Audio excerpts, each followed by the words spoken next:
Now, okay, recording is started.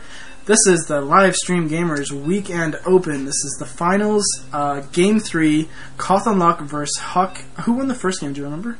First game went to CauthonLuck. CauthonLuck, that's right. CauthonLuck, and then HuK just won the second game with an amazing play with his Void Rays, charging up on himself, keeping that charge up going so that he absolutely annihilates those Marines. Really great move there by HuK. And now we're going to Game 3 on Scrap Station. We have CauthonLuck as the blue Terran. He has actually been red for the last couple of games. He decided to go with blue this game. Crazy. And be an interesting strategy. Yes, color changes is very interesting strategy.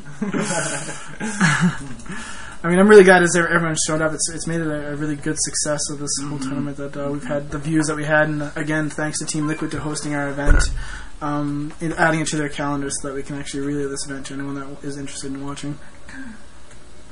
No one chooses the map. We selected the maps prior to the tournament.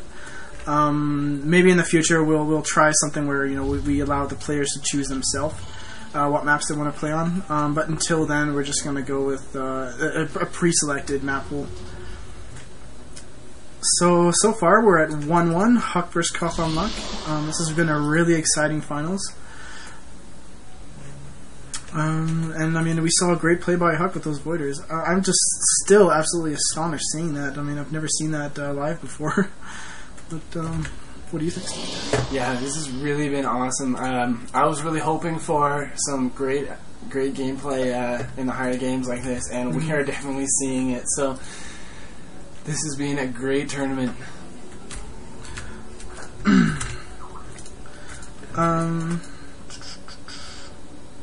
Oh, no. Yeah, sorry. Yeah. So, yes. Sorry, we're just getting some organizational stuff going on. We have a gateway going by HuK, and we got Rex going down by CauthonLuck. We haven't seen any cheese yet, which is kind of interesting.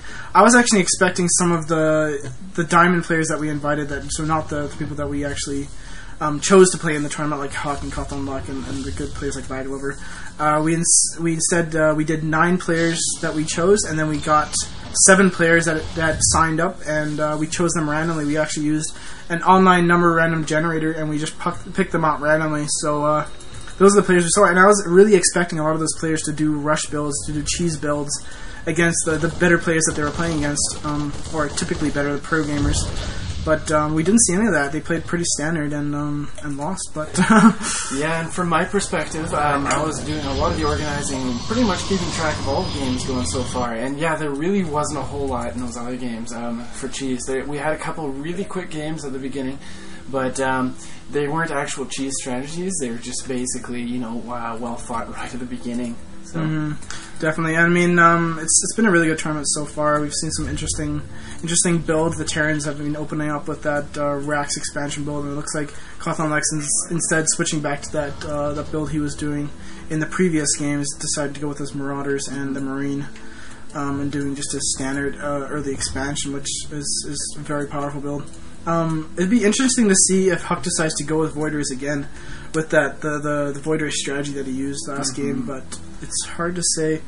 He does have an opportunity because if Stargates cost... Oh, he's going to have it in... It looks like... Nope, Robo. So he's instead going to go with Colossus to fight off... It's possible... Did he have a scout in here? Actually, didn't see a scout. If we take a look at HuK's cam, he I think he kind of has an idea of what's going on. So I'm assuming he knows that he's CauthonLuck's going for the same build that he's been going with that multi-Brax into fast expansion build. And but looks like Robo, 1-gate Robo, maybe a 2-gate coming down a bit. Warp Gate is upgrading now. Yeah, it's definitely interesting. It's quite a risk to go with the same build twice in a row, because a lot of the times, especially in lower games, if the player's playing against the same player a second time in a row, they're going to basically watch out for what beat them last time, right? With that being said, pro players, they can definitely kind of think about that and go, hey, they're probably not going to do the same thing again, so they might be able to get away with it because they figured, no, he's not going to do it twice in a row. So definitely a risk, it gets into a mind game. Yeah, it's definitely a bit of a mind game.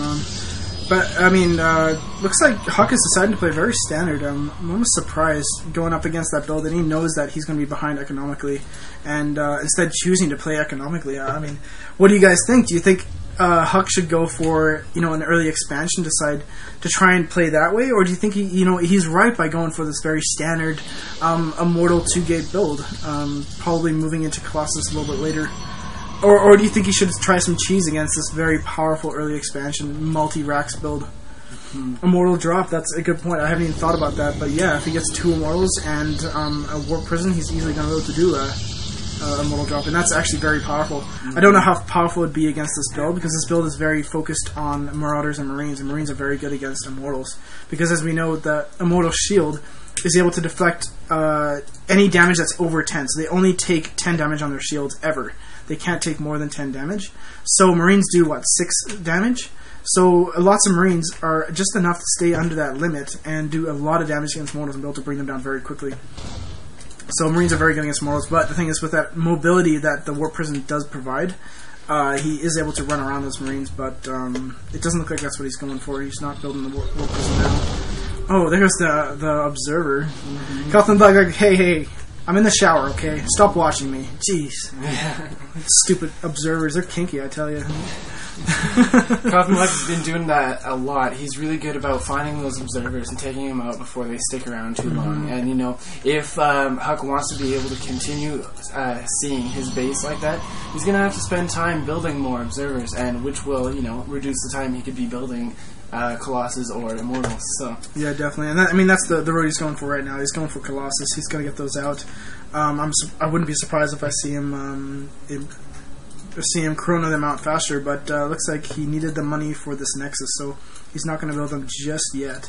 Go over to the production tab quickly.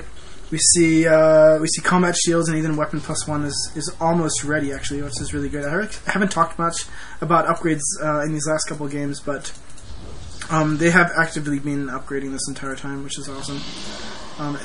There's been no upgrades on HuK's side here, yeah, no Forge. But there's the Thermal Lance, so I mean, maybe HuK decided, you know what, I got that Thermal Lance a little bit too late last game.